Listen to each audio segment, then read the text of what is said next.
tematem jest jedzenie w muzeum. Może trochę zaskakujące, chociaż muzea czasami są restauracje, bary.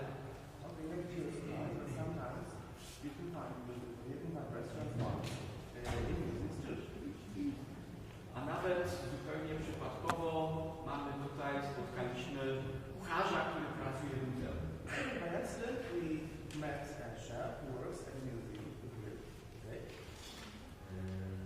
To będzie pierwsza prezentacja, całość będzie prowadził pan dr Wojciech Goszczyński z Instytutu Sociologii. So this is the presentation, and the entire meeting will be hosted by Mr. Wojciech Goszczyński, a doctor from the Institut Sociologie.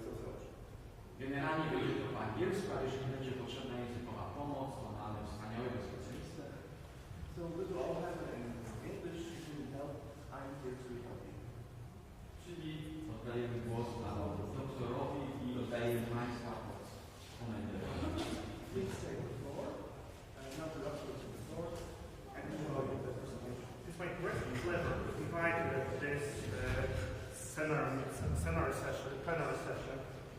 How Professor Dumanowski said, we're going to talk about the food and institutes of culture. How we can use, how we can work with the food, and do we really need to care about the food even Do we really need to take care about the food in everyday life of our museums, our institutes in which we work? We are going to divide this session into the two parts.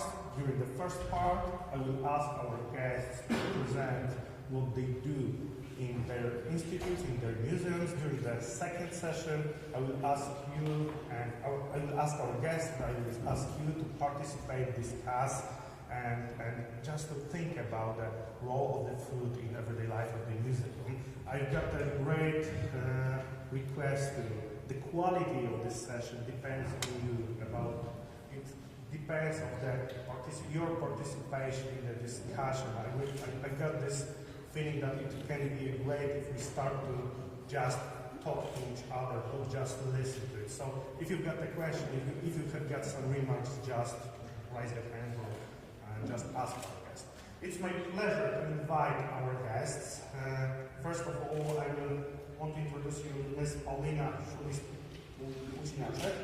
and Maciej Nowicki from the Museum of King Jan III, Palais at the Wilanów. They will present a little bit about their work with the food. Then we're going to talk about the Toruń Gingerbread Museum. We've got with us Ms. Anna Kornelia Andrzejewska and Mr. Krzysztof Lewandowski. Then we are going to talk about vodka, the Polish vodka, with Ms. Elżbieta Kwiecińska from the Warsaw Museum of Polish Vodka. And then from vodka we are going to wine, and we are going to talk with Mr. Gabriel Kuczewski from the Center of Culinary Heritage and a lot of other institutions. So, if I may ask you to start with your presentation. Good morning, ladies and gentlemen. My name is Paulina Szulist, and together with my colleague from Wilanów, Mr. Maciej Nowicki, we are going to tell you a few words about our culinary reenactment program, which is held at Museum of King John III's Palais at Wilanów, and especially about our educational activities connected with culinary heritage. So, for those who may not know, this is Wilanów Palace. This is the Baroque residence, summer residence of King John III Sobieski. It was erected in the second half of the 17th century and was later rebuilt by the other owners of the Wilanów estate. The palace itself, well, it's rather small and it's surrounded by a huge park and huge garden, Baroque garden, and later 18th century as well. Our culinary adventure began in 2008. Our culinary program is strongly based on sources.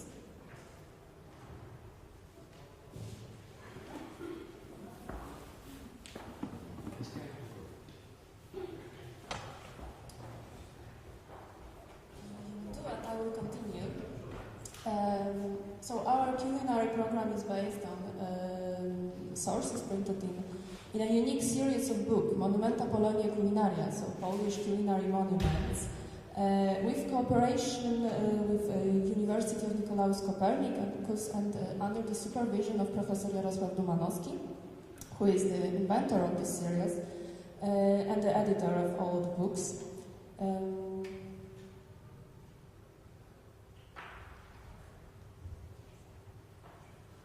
On the right,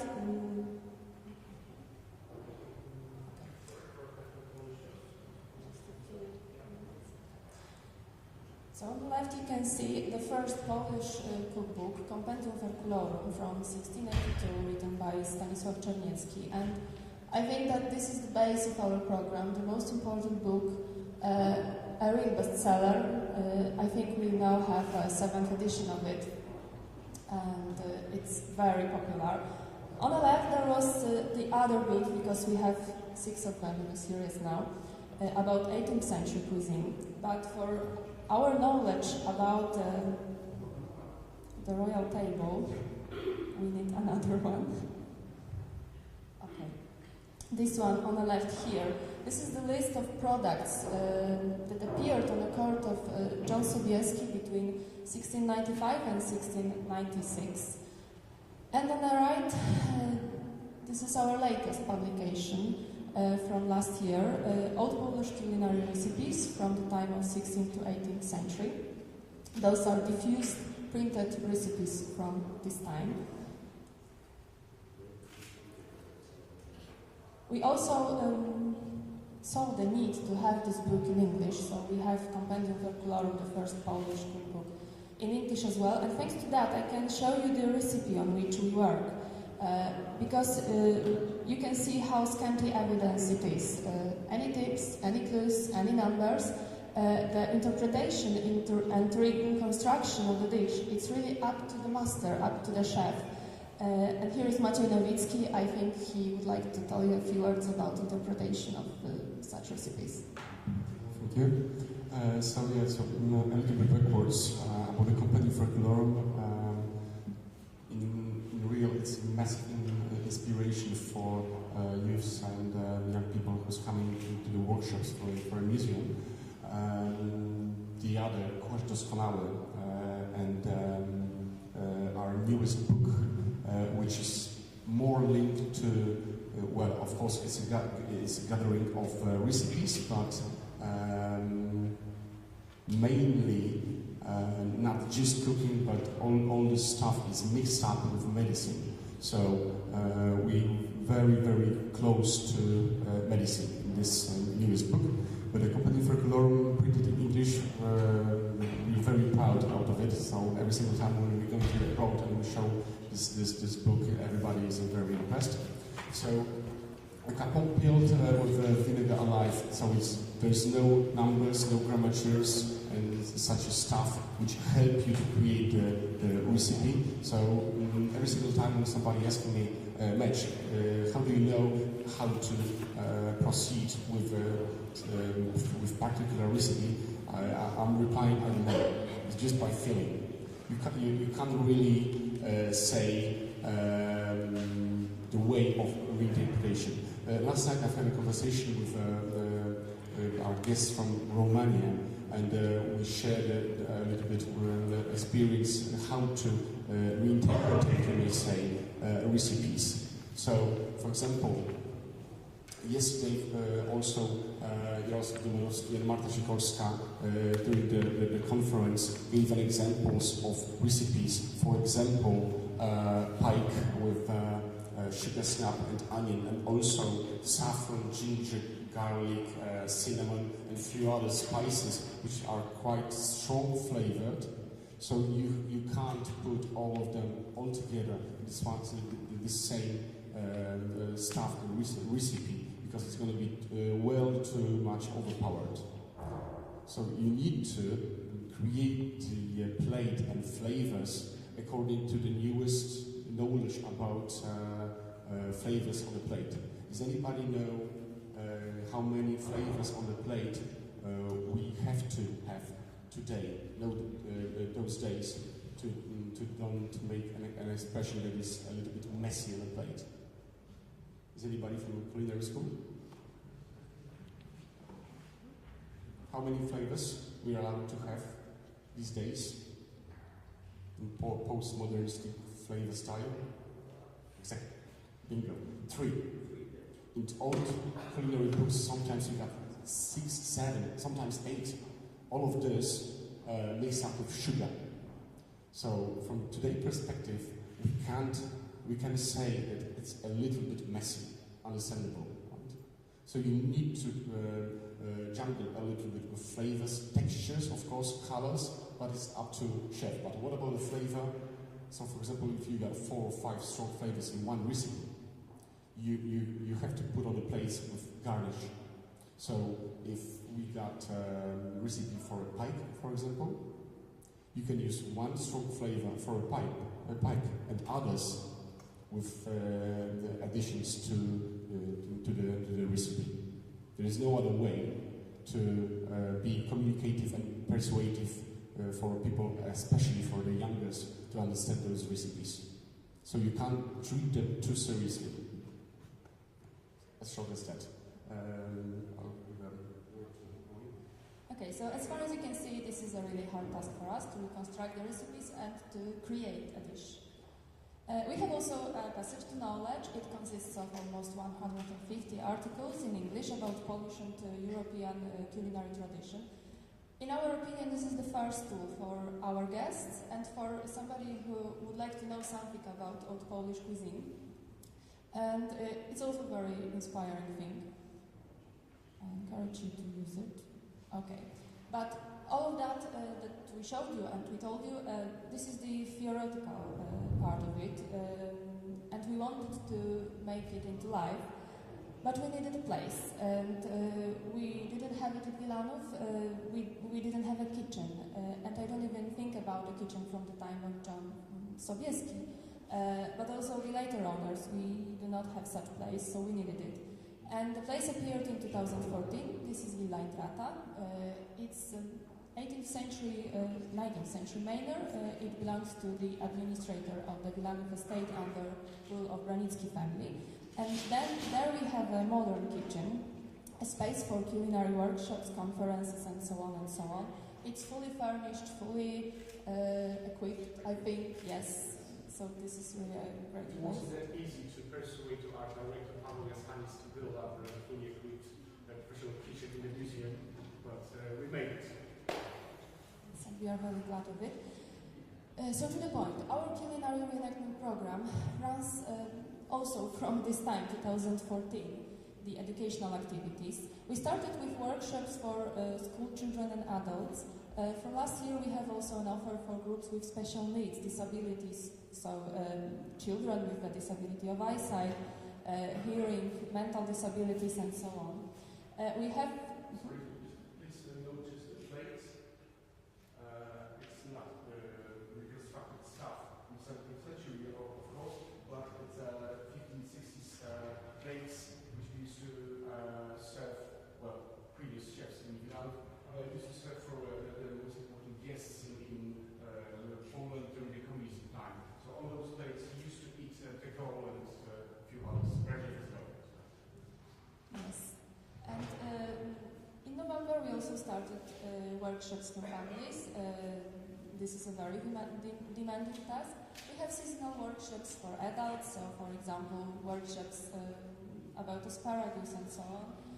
We have also an offer for companies and sponsors. Those are mainly culinary shows with a collection of Maciej. And connecting with yesterday, on the plate you can see a pike, I think, with almonds and artichoke.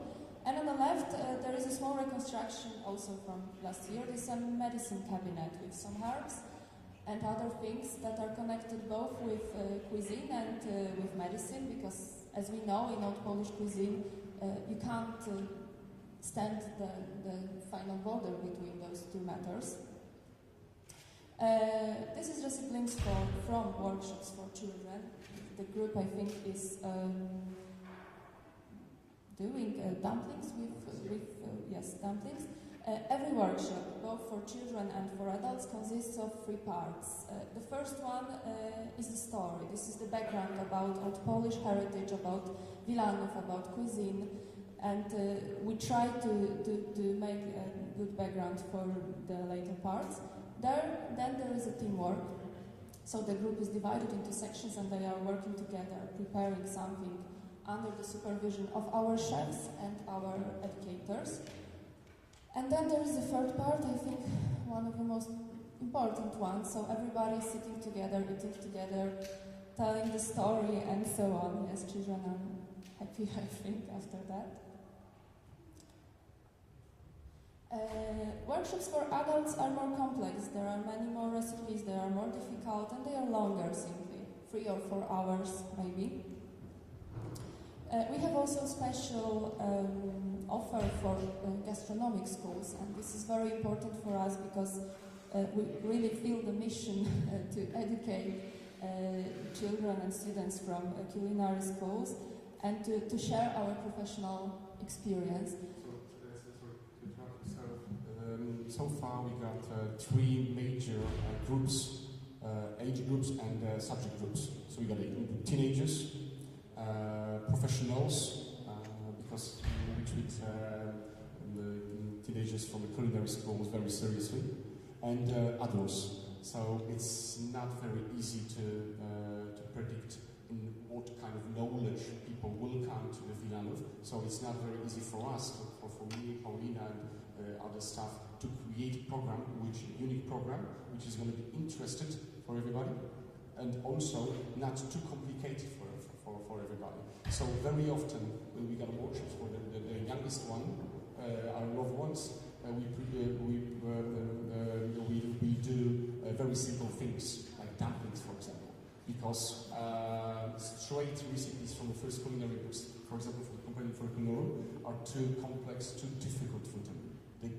They're not able to understand the flavor and sense of the stuff. So we do the dumplings with stuffing, which is linked to the flavors of 7th, 18th century. So it's like maneuvers. And here I think we should say just a few words about our team, because the team is the most important thing during the workshops. And well, we have 5 educators now, very well trained and with good communication skills. We have 2 chefs, the main chef Maciej, with great communication skills, very vast history knowledge and good attitudes to the groups, yes. But this is the team which is working with the groups, but our team which is responsible for the whole program is much bigger. We have almost 10, 12 people, I think, and we are all working about with this subject. This is another glimpse from workshops for adults. But our program is called Garden Kitchen Table, and we just told you a few words about the kitchen and the table, maybe. But there is also a huge part about the garden, because we think that the whole culinary education wouldn't be the same without also this part about gardening. So we have a garden, there was a picture of it. We have a small reconstruction of 17th century garden, which was in Wilanów under the rule of Elżbieta Sieniawska, so the 18th century owner of Wilanów. And on a picture we saw our guests from last year. We were honored to guest students from Hospitality College in Copenhagen, thanks to the cooperation with Institut of Adam Mickiewicz. They were in Warsaw on a study visit and they wanted to know something about our Polish culinary heritage, so we were asked to tell them about it. What about the gardens so far? We gathered about 70 varieties of old vegetables, fruits, and edible plants, of course. And for us, it's very important to show not just changes of vegetables and all other stuff, how they change by the look, but also by the flavor. Sugar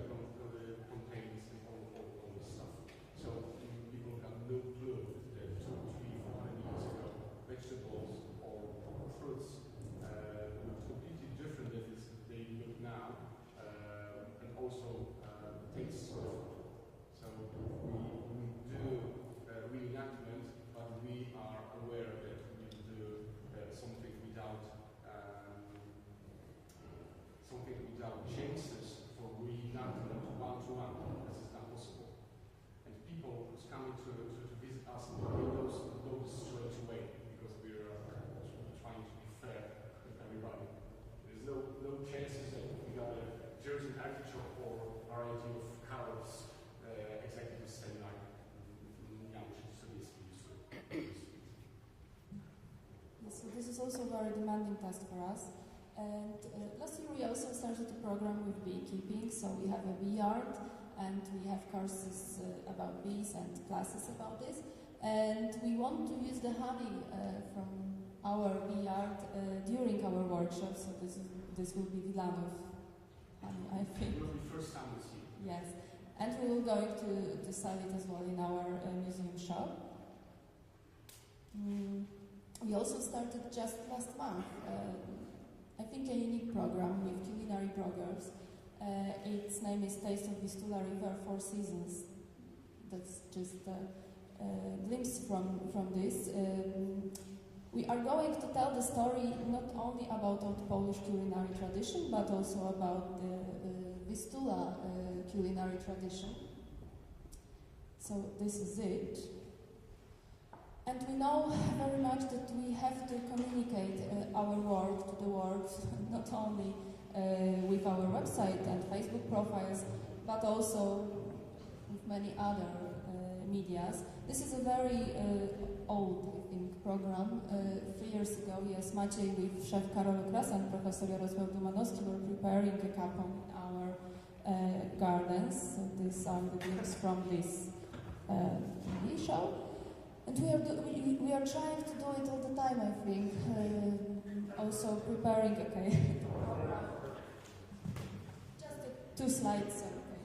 Just also preparing a program from Polish television for Polish families about our workshop.